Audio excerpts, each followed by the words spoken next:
આપનું સ્વાગત છે. આપણે ઘણીવાર નથી કહેતા કે કોઈ દીકરો એના પિતાની આબેહૂબ પ્રતિકૃતિ છે. હા, બિલકુલ. પણ એનો અર્થ શું થાય?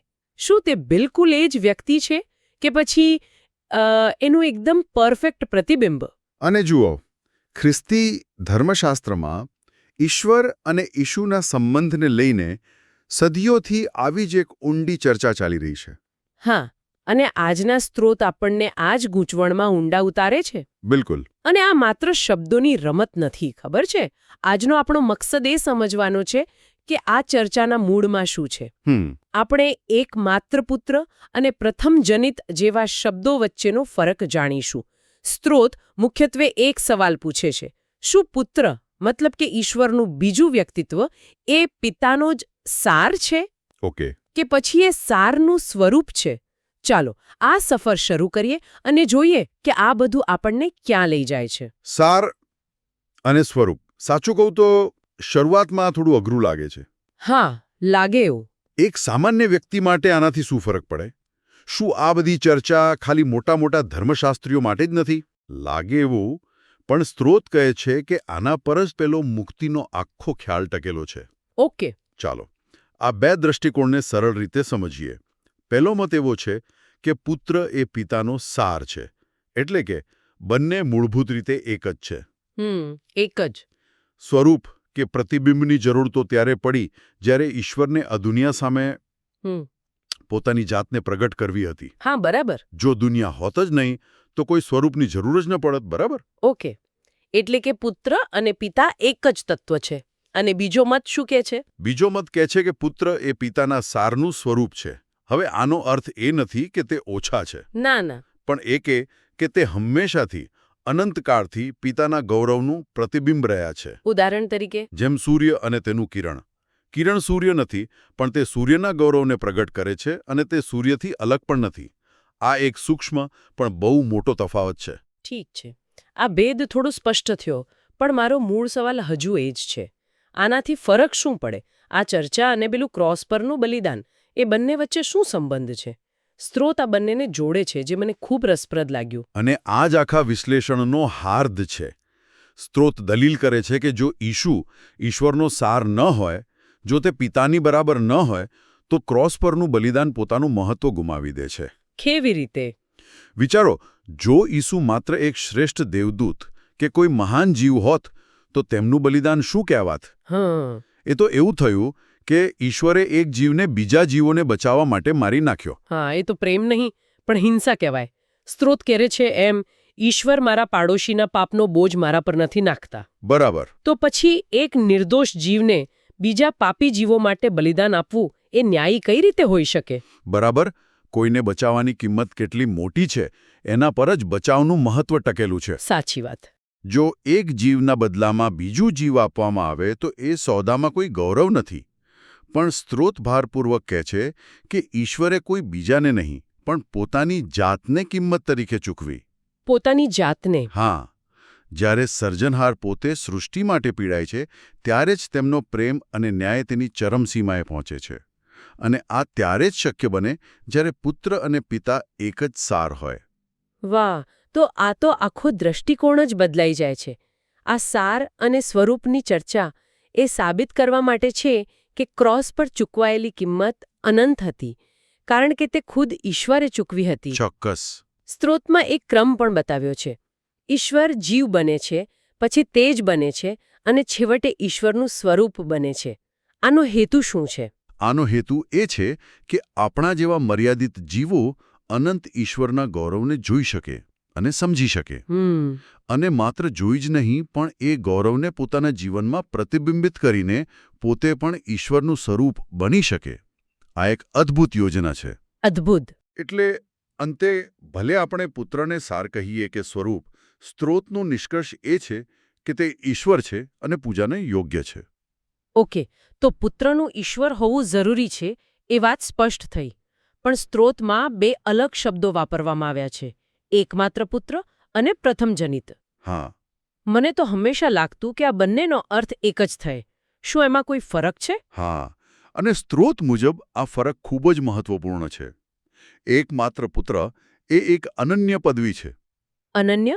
હા, તે એ સર્જનહાર માટે છે જેણે મનુષ્યનું રૂપ ધારણ કર્યું.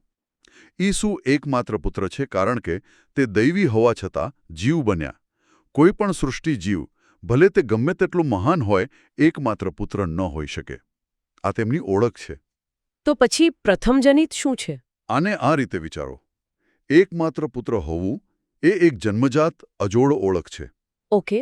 પણ પ્રથમજનિત બનવું એ એક જીત છે, એક સિદ્ધિ છે.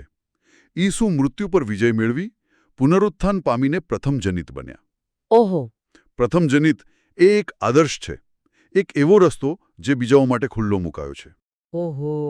એટલે એકમાત્ર પુત્ર એ તેમની સ્થિતિ બતાવે છે, જ્યારે પ્રથમજનિત એ તેમનું કાર્ય અને સિદ્ધિ બતાવે છે. બરાબર. અને એ સિદ્ધિ દ્વારા તેમણે બીજાઓ માટે દરવાજો ખોલ્યો. સ્ત્રોત તેમને નાના ભાઈઓ કહે છે, જેઓ પણ દત્તક પુત્ર બની શકે છે. એકદમ સાચું. તે એકમાત્ર હતા, પણ પ્રથમ બનીને તેમણે ઘણાને પોતાના જેવા બનવાનો માર્ગ બતાવ્યો. પણ અહીં સ્ત્રોત એક બીજો રસપ્રદ મુદ્દો ઉઠાવે છે. તે પૂછે છે, ઈશ્વરના પુત્ર કોને કહી શકાય? અને જવાબ આશ્ચર્યજનક છે. શું?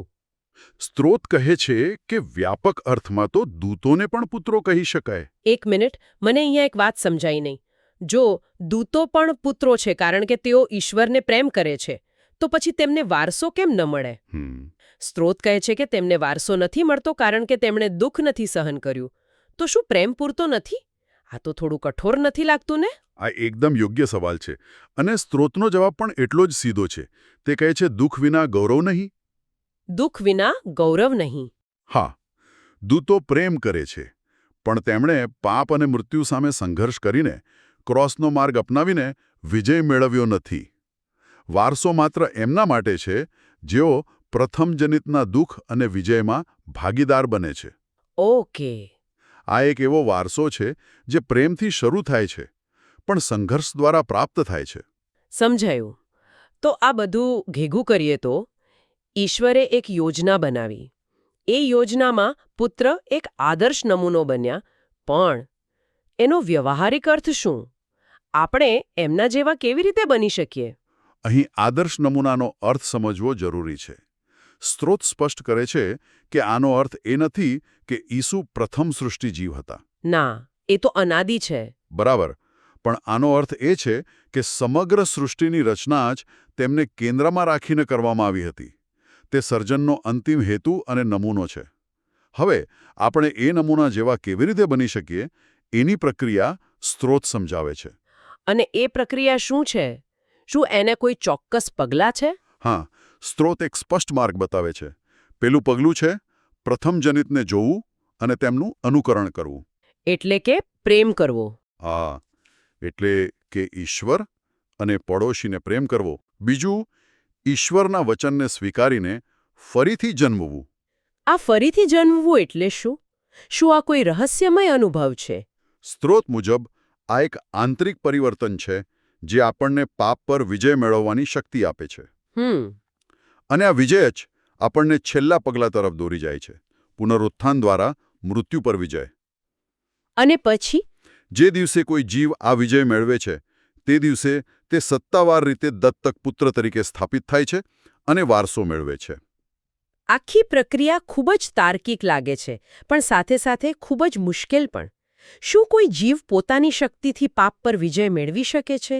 આમાં પવિત્ર આત્માની ભૂમિકા શું છે? અને આ જ સૌથી મહત્વનો મુદ્દો છે. સ્ત્રોત ખૂબ જ ભારપૂર્વક કહે છે કે આ કામ જીવની પોતાની તાકાતથી અશક્ય છે. અશક્ય? સંપૂર્ણપણે અશક્ય.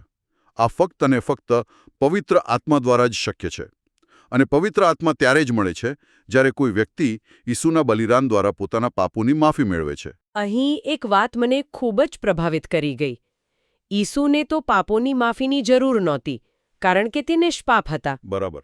છતાં સ્ત્રોત કહે છે કે તેમણે પણ પવિત્ર આત્મા દ્વારા જ પાપ પર વિજય મેળવ્યો.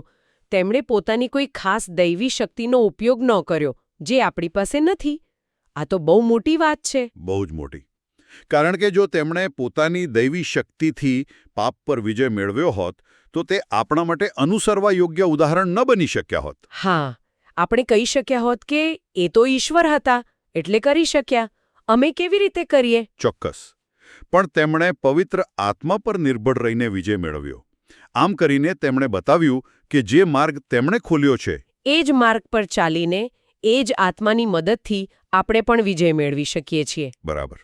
આ બધી ચર્ચા આપણને સ્ત્રોતના એક મુખ્ય શાસ્ત્ર વચન પર લાવે છે, રોમનોને પત્ર 1:4, જે થોડો ગૂંચવણભર્યો છે. તે કહે છે, મૃત્યુમાંથી પુનરુત્થાન દ્વારા પવિત્રતાના આત્માથી ઈશ્વરના પુત્ર તરીકે શક્તિથી જાહેર થયા. સ્ત્રોત આના 2 અલગ અલગ અર્થઘટન આપે છે. હા, અને આ બંને અર્થઘટન વચ્ચેનો તફાવત આખી વાતને એક નવી દિશા આપે છે. પહેલું અર્થઘટન, જેને આપણે એ કહી શકીએ, ઓકે, એ છે કે ઈશુનું પુનરુત્થાન એ સાબિત કરે છે કે તે ઈશ્વર છે. તર્ક એવો છે કે માત્ર સર્જનહાર જ મૃત્યુમાંથી પાછા આવી શકે છે. તેથી પુનરુત્થાન તેમના દૈવીપણાનો પુરાવો છે. આ તો એકદમ સીધો અને સરળ તર્ક લાગે છે. તો પછી બીજું અર્થઘટન શું છે, જે સ્ત્રોતના લેખક પોતે પસંદ કરે છે? એમાં શું અલગ છે? બીજું અર્થઘટન, બી, કહે છે કે પુનરુત્થાન એ સાબિત નથી કરતું કે ઈશુ ઈશ્વર છે. કેમ? કારણ કે એ વાત તો પહેલેથી સ્થાપિત હતી. પરંતુ પુનરુત્થાન એ સાબિત કરે છે કે ઈશુ એ જ મસીહા છે જેમના આવવાનું વચન આપવામાં આવ્યું હતું. ઓહ, એટલે વચનની પૂર્તિ. હા, જૂના કરારમાં ભવિષ્યવાણી હતી કે મસીહા મૃત્યુ પામશે અને પુનરુત્થાન પામશે. તો અહીં ભાર પુનરુત્થાનની શક્તિ પર નથી, પણ વચનની પૂર્તિ પર છે.